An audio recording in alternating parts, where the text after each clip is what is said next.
안녕하세요. 박미수 원장입니다. 오늘은 식사할 때 어떤 식사 습관, 어떤 버릇들이 혈당을 올리고 당뇨를 나쁘게 하는지 그것을 이제 말씀드리려고 하는데요.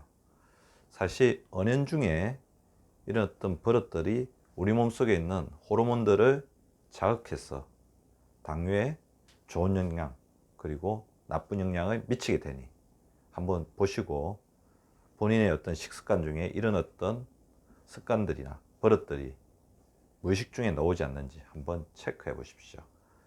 과연 당뇨를 나쁘게 하는 혈당을 올리는 식사 버릇, 식사 중에 하는 버릇들은 무엇이 있을까요? 먼저 식사를 하면서 잔소리를 하거나 언쟁을 한다. 우리가 보면 이제 바쁘잖아요. 그러다 보면 이제 가족들끼리 아니면 직장의 동료들끼리 같이 모여서 이야기할 수 있는 자리가 식사 자리밖에 없는 경우가 있는데, 식사 자리가 어쩌다가 잔소리의 경연장이 되면 잔소리 듣는 사람뿐만 아니라 잔소리를 하는 사람이 굉장히 안 좋을 수 있습니다.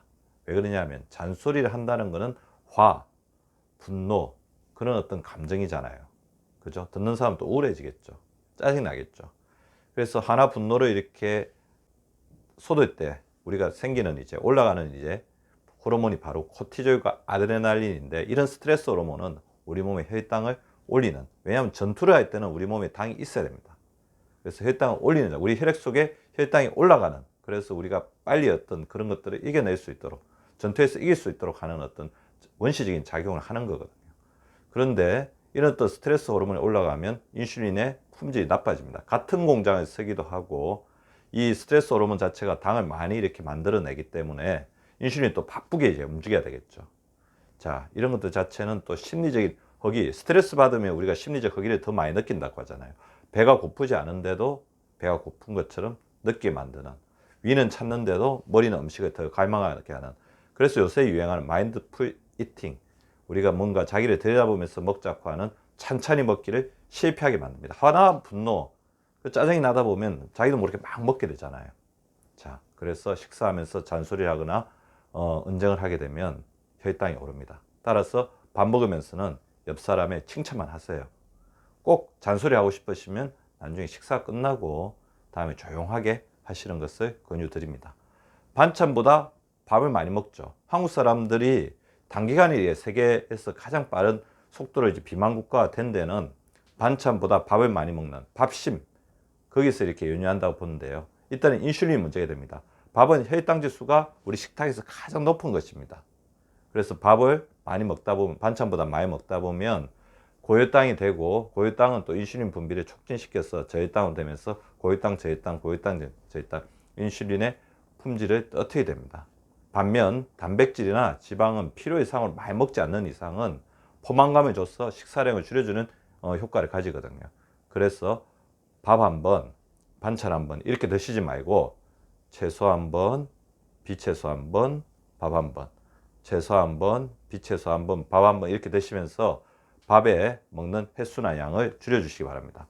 우리나라 사람들이 고쳐야 될 식습관 중에 하나가 국물을 먹는 습관인데요. WHO 권장량의 2배 이상의 소금 섭취를 하고 있는 가장 큰 이유도 국물에 있습니다. 어떻게 보면 국물은 소금과 지방 덩어리거든요. 그런데 국물에 있는 나트륨 섭취가 혈당을 올린다는 보고도 있습니다. 따라서 국물을 많이 먹게 되면 그 안에 있는 소금이 혈당을 올리죠. 더불어서 또 문제가 되는 것 중에 하나가 뭐냐면, 국물에 들어있는 소금을 많이 섭취하다 보면 어떻게 보면 우리 몸에 있는 삼투압이 올라가서 목이 마르잖아요. 근데 우리는 목마른 신호보다는 배고픈 신호가 더 강하거든요. 근데 목이 마르는 신호를 머리 쪽에 보내는데 배고픈 신호가 인터셉트해서 배가 고픈 걸로 착각하게 만들고 또 음식을 먹으면서 혈당을 올리거나 비만이 되기 더 쉽다는 겁니다. 따라서 국을 드실 때는 건더기를 위주로 드시기 바랍니다. 그리고 평소에 탈수가 있어서 목마름 신호가 배고픈 신호로 어떻게 오해가 되지 않도록 미리미리 물을 자주 드셔주시는 것이 바람직합니다. 그리고 빨리 먹는 거죠. 빨리 먹는 게 왜 위험한지 다 아시잖아요. 빨리 먹게 되면 살도 찌고, 그런데 빨리 먹게 되면 렙틴 저항성이 생기는데요. 과식하게 되는 것은 물론이죠. 그리고 많이 먹어도 포만감을 느끼지 못하죠. 그래서 우리가 렙틴이 충분히 이제 분비될 시간이 필요합니다. 20분 정도가 지나야지 렙틴이 분비가 되는데 이거를 그 전에 먹게 되면 가식하죠. 그리고 많이 먹어도 포만감을 느끼지 못하기 때문에 다음 식사 때 보상적으로 또 많이 먹게 됩니다. 더불어서 이렇게 가식을 하게 되면 혈당이 갑자기 올라가서 인슐린이나 간에도 무리를 주는 거죠. 그래서 20분 이상 천천히 드셔주시기를, 꼭꼭 씹어서 드셔주시기를 바랍니다. 또 이제 식사 후 바로 자거나 움직임이 적으면 인슐린이 고생합니다. 식사 후에 우리가 이것을 처리하는데 가장 바쁜 호르몬이 뭐죠? 인슐린이죠. 그래서 인슐린이 도와주는 게 굉장히 필요합니다. 그래서 저 같은 경우는 식사 후에 가급적 산보를 하면서 칼로리를 소모시켜 주어서 인슐린의 어떤 부담을 좀 덜어주려고 노력합니다. 근데 식사 후에 활동량이 적으면 먹은 칼로리를 소모하지 못하고 인슐린이 고생하면서 모든 당을 지방 에너지로 전환을 시켜야 되거든요. 따라서 식사 후에 활동을 안 하고 그냥 앉아 있는다든지 아니면 잠자기 전에 바로 먹는 것은 굉장히 혈당을 올리는 나쁜 행위가 될 수가 있다는 겁니다. 식사 후에 산보하고 잠자기 전에는 먹지 않거나 정출출하다고 하면 칼로리가 적은 바나나나 고구마 정도만 드셔주시기를 바랍니다. 마지막은 좀 의외라고 할 수 있는데요. 식후에 담배를 피는 행위가 혈당을 올리는 당뇨에 문제가 되는 그런 행위일 수가 있습니다. 뭐냐면 담배 안에 들어있어 우리 몸에 중독을 일으키는 니코틴이 가장 큰 문제인데요. 니코틴이 우리 몸속에 들어오면 우리가 세포가 인슐린에 대응하는 메커니즘, 반응하는 메커니즘을 봉쇄합니다. 우리가 인슐린이 작용해서 세포가 문을 열어줘야지 당을 그 안에 집어넣는 거잖아요. 근데 세포가 그것을 문을 열어주는 어떤 메커니즘 자체를 교란을 시켜서 문을 못 열어주게 됩니다. 그렇게 되니까 어떻게 되죠? 인슐린이 굉장히 곤란해지고 과로하게 되는 거죠.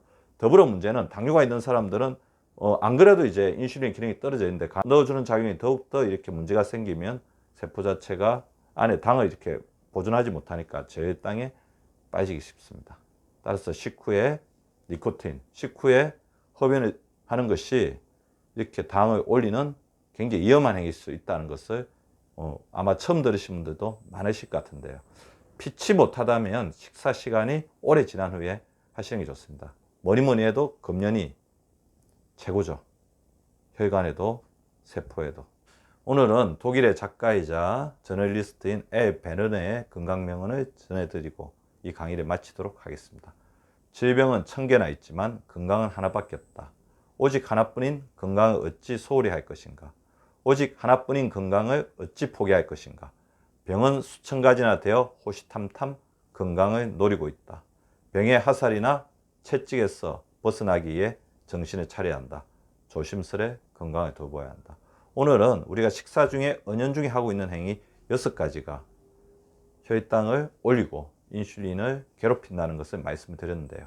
그 행동을 우리 구독자분들이 은연중에 하고 계시지는 않은지 한번 살펴보고 피해 주시기를 바랍니다. 감사합니다. 여러분이 눌러주시는 구독과 좋아요는 사랑입니다. 많이 눌러주세요.